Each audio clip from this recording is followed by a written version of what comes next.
नमस्कार दोस्तों, मैं जितेंद्र द्विवेदी। आप सभी का कुशाग्रही चैनल पर बहुत बहुत स्वागत है। आज हमें बौद्ध धर्म से संबंधित कुछ कंसेप्ट हैं जिनको हमें देखना है। जैसे बौद्ध संगतियाँ बौद्ध धर्म में 4 हुए हैं, उनको देखेंगे। उनसे एग्जामों में जरूर 100% प्रश्न आते हैं। उन संगतियों से आते हैं, प्रथम संगति कहाँ हुई, उसके अध्यक्ष क्या रहे।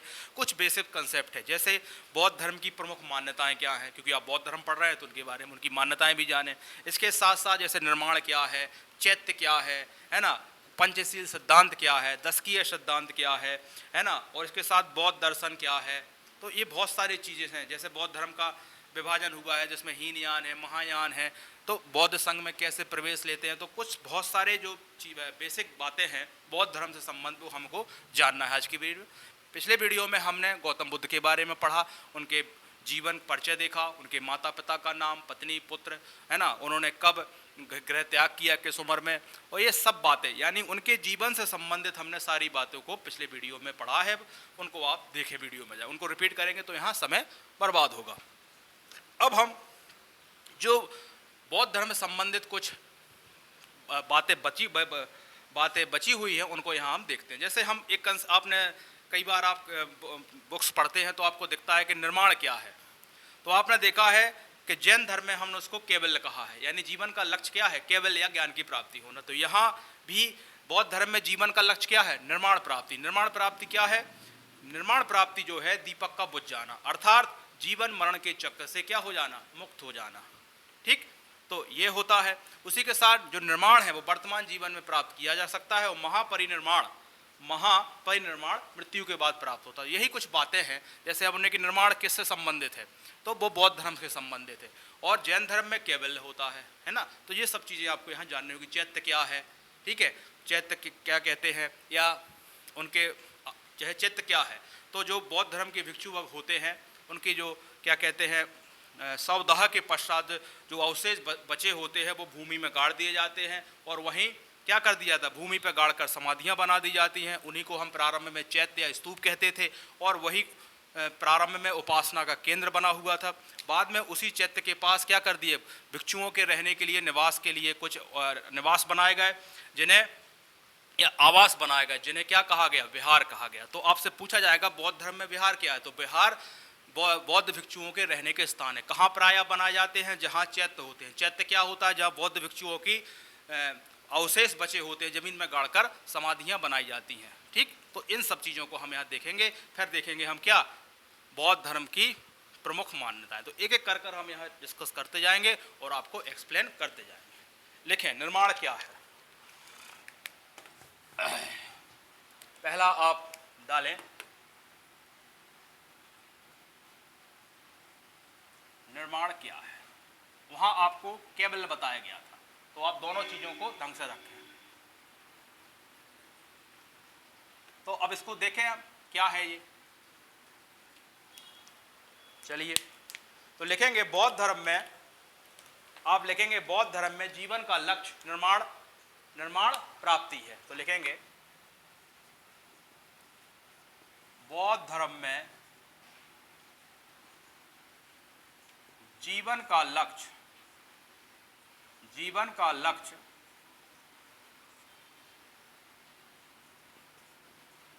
निर्माण प्राप्ति है। वहां जैन धर्म में क्या देखा था, जीवन का लक्ष्य क्या है, कैवल्य की प्राप्ति करना, यानी ज्ञान प्राप्त हो जाना। ठीक है, और इसको क्या देखेंगे, निर्माण का अर्थ दीपक का बुझ जाना है। देखेंगे निर्माण का अर्थ दीपक का बुझ जाना है, अर्थात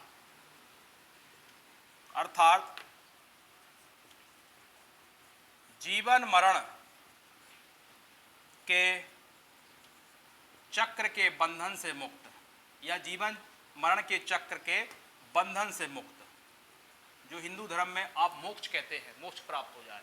तो वैदिक धर्मों में क्या कहते हैं, मोक्ष प्राप्ति। जैन धर्म में क्या कहते हैं, कैवल्य प्राप्ति। और बौद्ध धर्म में क्या कहा जा रहा है उसको, प्रायः निर्माण, जीवन चक्र के बंधन से मुक्त।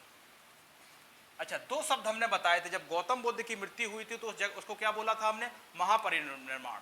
ठीक है, तो महापरिनिर्वाण मृत्यु के बाद प्राप्त होता है, क्योंकि गौतम बुद्ध की मृत्यु को ही क्या कहा गया? महापरिनिर्वाण कहा गया। ठीक, तो अब यहां लिखेंगे हम निर्माण की प्राप्ति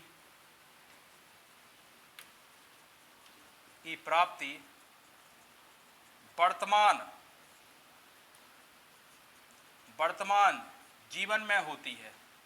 वर्तमान जीवन में होती है। ठीक है, निर्माण की प्राप्ति वर्तमान जीवन में होती है, जबकि महापरिनिर्वाण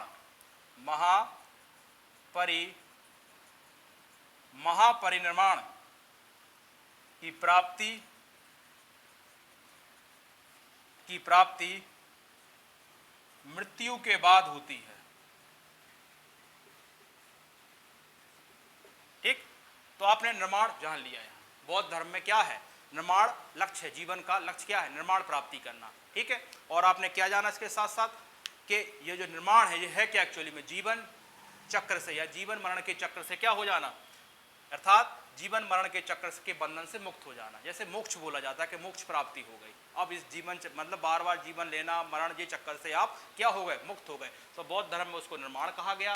ये टर्मोलॉजी बौद्ध धर्म से संबंधित है, केवल आपकी बौद्ध जैन धर्म से संबंधित है, और मोक्ष आपकी हिंदू धर्म से संबंधित है। ये आपने यहाँ देखा, और ये भी देखा महापरिनिर्वाण की जो हम बात कर रहे हैं, इसका आशय होता है मृत्यु के बाद, क्योंकि गौतम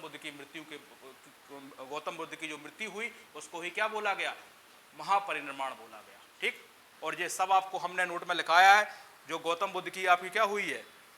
उनका जन्म, ज्ञान की प्राप्ति और महापरिनिर्वाण, ये कब हुए हैं? तीनों ही वैशाख पूर्णिमा के दिन हुआ है, इसलिए वैशाख पूर्णिमा को बौद्ध पूर्णिमा भी कहा जाता है। तो ये भी आपको हम लिखा चुके। अब हमें देखना है चैत्य क्या है। ये छोटे छोटे टर्मोलॉजी है। चैत्य क्या है? चैत्य बौद्धों का पूजा स्थली है। बिहार क्या है? बौद्धों के भिक्षुओं के रहने का आवास है। बिल्कुल स्पष्ट रहेंगे आप।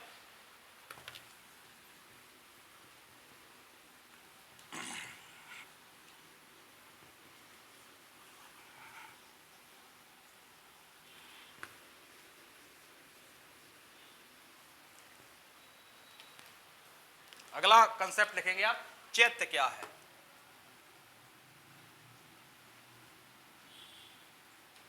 अभी आपने निर्माण देख लिया, अब क्या देखेंगे आप? चैत्य क्या है। ठीक है, क्या देखा आपने? चैत्य क्या है। तो यहां देखेंगे इसका अर्थ देखा जाए कि इसका अर्थ क्या होता है। तो चिता संबंधी,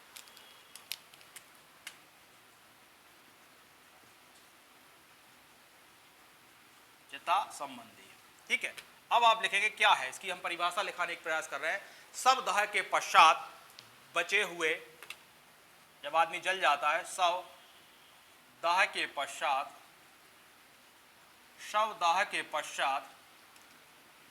बचे हुए अवशेषों को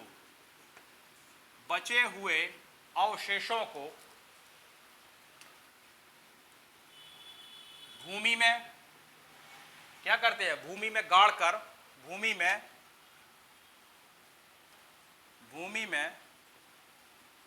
गाड़कर उनको, जो भी हड्डियां बचती है, जो अवशेष होते हैं, उनको क्या करते हैं? उनको निकाल लेते हैं उसमें से, राख में से। फिर क्या करते हैं? उन्हें गाड़कर, जमीन के अंदर गाड़कर उनके ऊपर समाधियां बनाई जाती हैं, जिन्हें प्रारंभ में क्या कहा गया? चैत्य कहा गया, या इनको स्तूप कहा गया। तो लिखेंगे जो ये घटना होती है इसको लिखेंगे प्रारंभ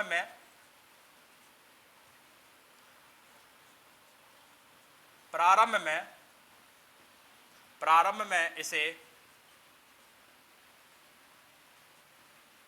चैत्य या स्तूप कहा गया। ठीक, और जहां ये हड्डियां गाड़ी गई या जो बचे हुए अवशेष वहां रखे गए और उन पर समाधियां बनाई गई, तो चैत्य उपासना का केंद्र बन गया। तो यहां एक पॉइंट और लिख लेंगे आप। तो चैत्य आपसे पूछा जाता है एग्जामों में कि चैत्य क्या है, तो बौद्ध धर्म के पूजा स्थलीय है। तो लिखेंगे चैत्य, क्या लिखेंगे आप, चैत्य उपासना का केंद्र बन गए, चैत्य उपासना का, चैत्य उपासना का केंद्र बन गए। ठीक, अगला फैक्ट देखेंगे, अगला देखेंगे इन चैत्य के पास जहां ये समाधियां पूजा स्थल है, यहीं कुछ आवास बनाए गए जिनको विहार कहा गया। तो लिखेंगे अगला फैक्ट हमने लिखेंगे पहले आप, चैत्य के समीप, चैत्य के समीप, समीप ही, चैत्य के समीप ही भिक्षुओं के, चैत्य के समीप ही, समीप ही भिक्षुओं के रहने का आवास बनाए गए,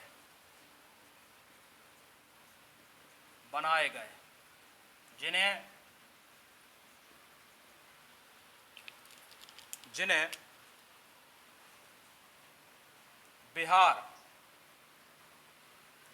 बिहार कहा गया। तो अब आपसे दो प्रश्न एग्जामों में आते हैं, बिहार क्या है, तो बौद्ध भिक्षुओं के रहने का आवास। एक पूछा जाता है चैत्य क्या है, तो बौद्ध भिक्षुओं के पूजा स्थलीय। बिल्कुल क्लियर हो गया, निर्माण क्लियर हो गया और चैत्य क्लियर हो गया। ठीक, अब अगला कंसेप्ट देखते हैं हम, बौद्ध धर्म की प्रमुख मान्यता। एक एक चीज आप बिल्कुल स्पष्ट करेंगे। हमने आपको निर्माण और चैत्य के कंसेप्ट क्लियर कर दिया है। अब आपको किसी भी तरीके से यदि 3 मार्कर में भी आता है तब भी आपके पास पर्याप्त फैक्ट्स उपलब्ध है या डेटा उपलब्ध है आपके पास।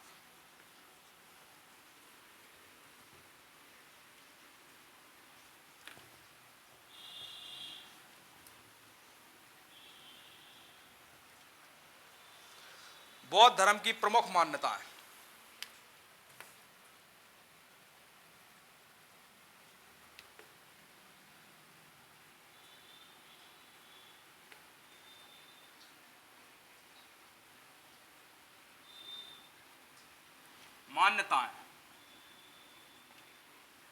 ठीक, बौद्ध धर्म की प्रमुख मान्यताएं क्या है। तो देखो ये अनीश्वरवादी हैं, यानी ईश्वर को नहीं मानते। एक एक चीज लिखाते जा रहे हैं और हम उनको एक्सप्लेन भी करते जा रहे हैं। क्या लिखेंगे, पहला अनीश्वरवादी,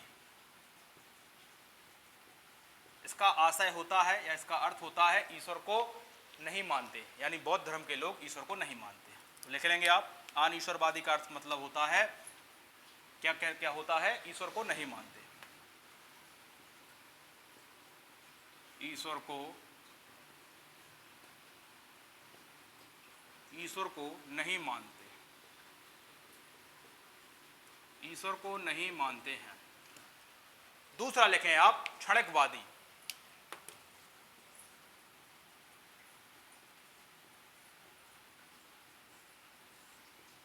क्षणिकवादी का मतलब क्या है, कुछ भी शाश्वत नहीं है, यानी कुछ भी चीज फिक्स नहीं है। दूसरा इनकी मान्यता क्या है, कुछ भी, क्षणिकवादी का मतलब होता है कुछ भी शाश्वत नहीं है, कुछ भी शाश्वत, कुछ भी शाश्वत नहीं है, कुछ भी शाश्वत नहीं है। अगला देखेंगे अनात्मवादी, यानी इसको बोलते हैं अपन ये आत्मा को नहीं मानते, यानी यहां आत्मा को नहीं मानते बौद्ध धर्म में। तो आपको स्पष्ट रूप से ध्यान रखना है।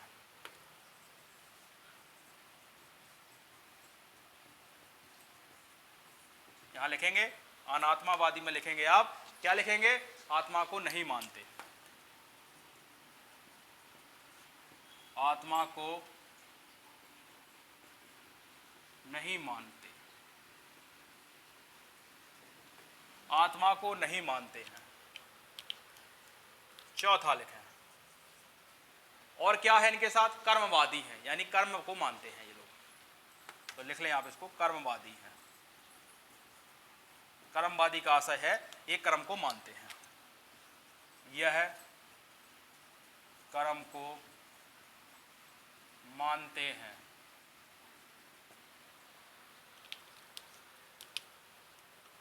अगला देखें आप, पांचवा, पांचवा देखेंगे पुनर्जन्म को मान्यता है, यानी पुनर्जन्म, जब कर्म को मानते हैं तो पुनर्जन्म को ही मानते हैं, तो पुनर्जन्म को मान्यता है, पुनर्जन्म को मानते हैं। लिख लें, पूरा सेंटेंस लिख लें, पुनर्जन्म को मानते हैं। आपसे मल्टीपल मानते, मानता है, आपसे मल्टीपल ऑप्शंस में पूछे जाएंगे, कुछ ये आपसे दिए रहेंगे, अनिश्वरवादी, क्षणिकवादी, अनात्मावादी के इन निम्न में से कौन सा बौद्ध धर्म की मान्यता नहीं है। तो आप ध्यान रखेंगे, इन सबको आपको पता होगा तो आप ऑप्शन को टिक कर पाएंगे। ठीक, आप मूर्ति पूजा के विरोधी हैं, ये तो आप जानते ही हैं। मूर्ति पूजा के विरोधी है, मूर्ति पूजा के विरोधी है। ठीक,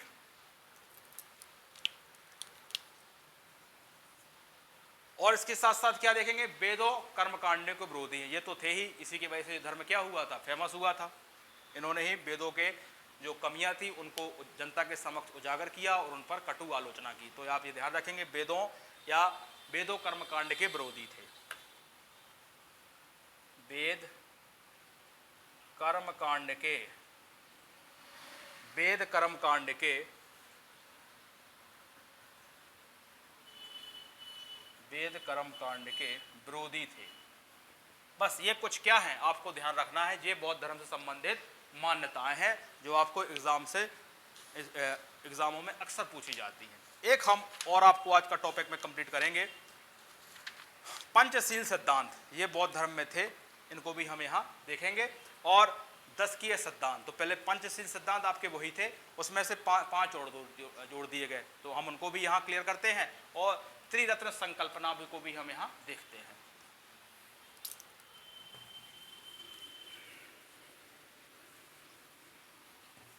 ये सब बौद्ध धर्म से संबंधित है। और आपने देखा था जैन धर्म में भी 5 महा अणुव्रत थे, जिनको, और इन्हीं को अणुव्रत ना यहाँ के कहकर क्या कहा जा रहा है, इनको कहा जा रहा है यहाँ पंचशील सिद्धांत कहा जा रहा है। ठीक है, और 10 किए सिद्धांत, तो 5 अब हम उसको बताते हैं तो आप समझ जाएंगे। देखेंगे बौद्ध धर्म के संबंध में पंचशील सिद्धांत,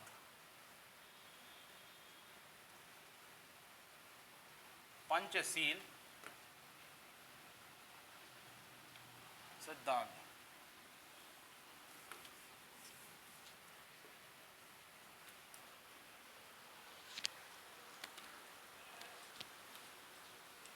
पहला लिखेंगे पंचशील सिद्धांत में, पहला क्या है, सत्य। जैसा आपने जैन धर्म में भी देखे थे, पर वहां उसको क्या बोला जाता है, अणुव्रत बोला जाता है, महाअणुव्रत। ठीक है ना, यहाँ क्या बोला जा रहा है, पंचशील सिद्धांत बोले जा रहे हैं। सत्य हो गया, दूसरा अहिंसा, तीसरा क्या था, अस्तेय, चोरी ना करना, अस्तेय, और चौथा, 4 हो गए, 3 हो गए, चौथा क्या था, अपरिग्रह, आवश्यकता से अधिक का संग्रह ना करना, अपरिग्रह।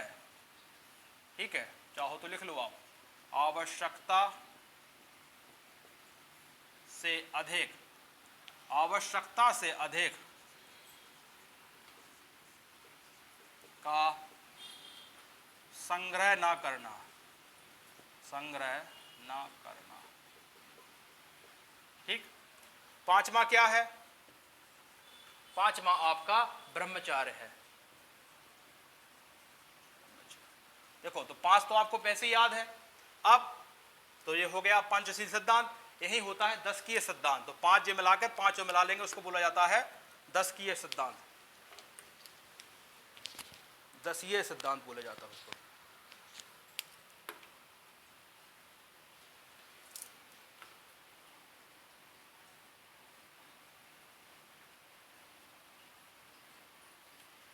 ठीक है, अब 5 तो हो गए, हम इसको छठा नंबर डाल रहे हैं, तो 5 मिलाकर 5 जे तो हो जाएंगे आपके 10 सिद्धांत। दोपहर के बाद भोजन ना करना, दोपहर के बाद भोजन ना करना, दोपहर के बाद, दोपहर के बाद भोजन ना करना।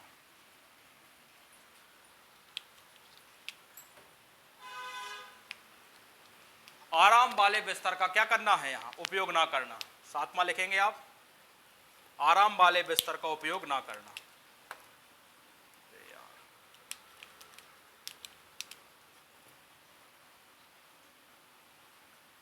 आराम वाले बिस्तर का उपयोग ना करना। ठीक, ये हो गए आपके 7। 8वां लिखेंगे मद्यपान का निषेध या मद्यपान का सेवन ना करना। 7 हो गए, 8 है, 9 है और ये 10 हो जाएंगे आपके, यानी 5 के बाद ये और 5 लिख लेंगे तो आपके क्या हो जाएंगे, 10 होंगे। क्या लिखेंगे आप, आराम का तो हो गया, मद्यपान का निषेध।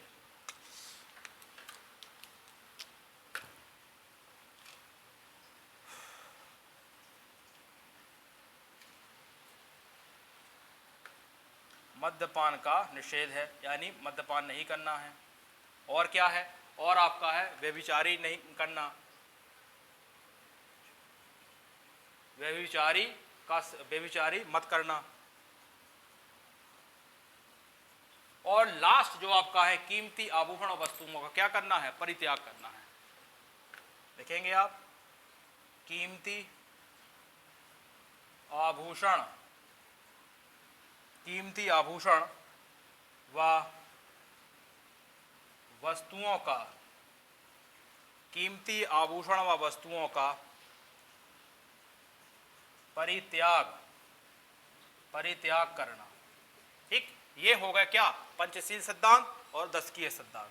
तो आपने क्या देखा बौद्ध धर्म में आज, निर्माण देखा, चैत्य देखा, मान्यताएं देखी और आपने पंचशील और दशीय सिद्धांत भी देखा। आप इसी में और देखेंगे क्या, आप देखेंगे त्रिरत्न की संकल्पना बौद्ध धर्म में है, एग्जामों में कई बार रिपीट हुआ है ये। यही बहुत सारी चीजें जो बची थी बौद्ध धर्म से संबंधित, इनको आज अपन देख रहे हैं और आप क्वेश्चंस लगाएंगे तो आपको ये सब चीजें वहां मिलेगी।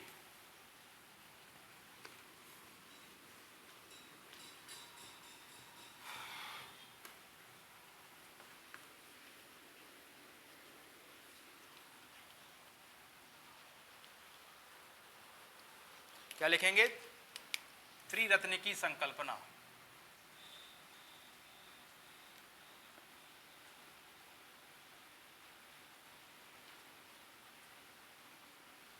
त्रिरत्न की संकल्पना, पहला देखें आप, आपसे ये पूछा जाएगा त्रिरत्न की संकल्पना या त्रिरत्न बौद्ध धर्म से कौन से, निम्न ऑप्शन होंगे, आपको टिक करना होंगे। तो बुद्ध, धम्म और संघ,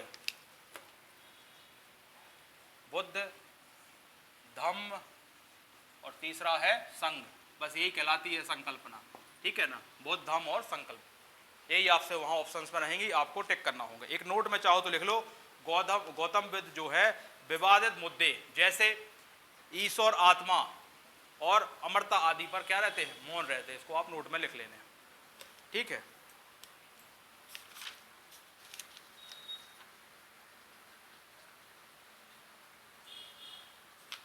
एक चीज और आप यहां लिख लें, बौद्ध धर्म के अनुयायियों को 2 वर्गों में विभाजित किया गया। एक हो गए थे भिक्षु भिक्षुणी, एक हो गए थे उपासक उपासिका। और आपने जैन धर्म में क्या देखा था, श्रावक श्राविका और भिक्षु भिक्षुणी। ठीक, तो आपको ध्यान है।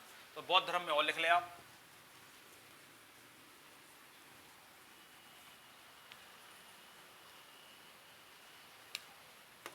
लिखेंगे आप बौद्ध धर्म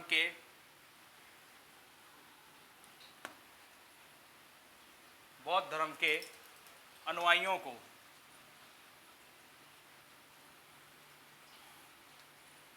दो वर्गों में विभाजित किया गया है।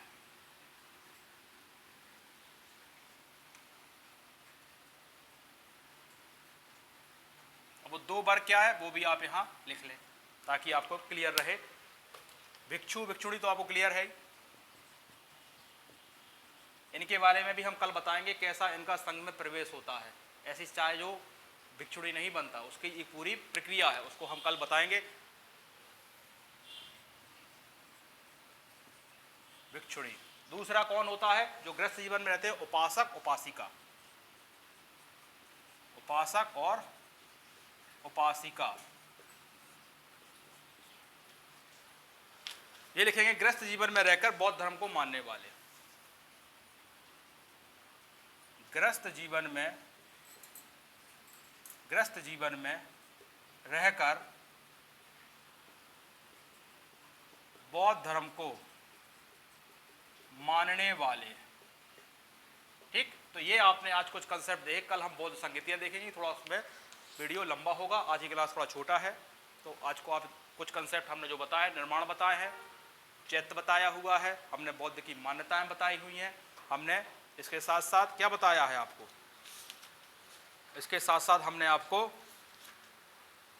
पंचशील सिद्धांत और 10 सिद्धांत भी बताए हैं और त्रिरत्न की संकल्पना भी बताई हुई है। ठीक है, अब बाकी जो हमें कल बताना है, बौद्ध संगतियाँ जो 4 हुई हैं, बड़ी इंपॉर्टेंट है, एग्जाम के दृष्टिकोण से एग्जाम से बार बार पूछी जाती है। ठीक है, तो आज के लिए धन्यवाद।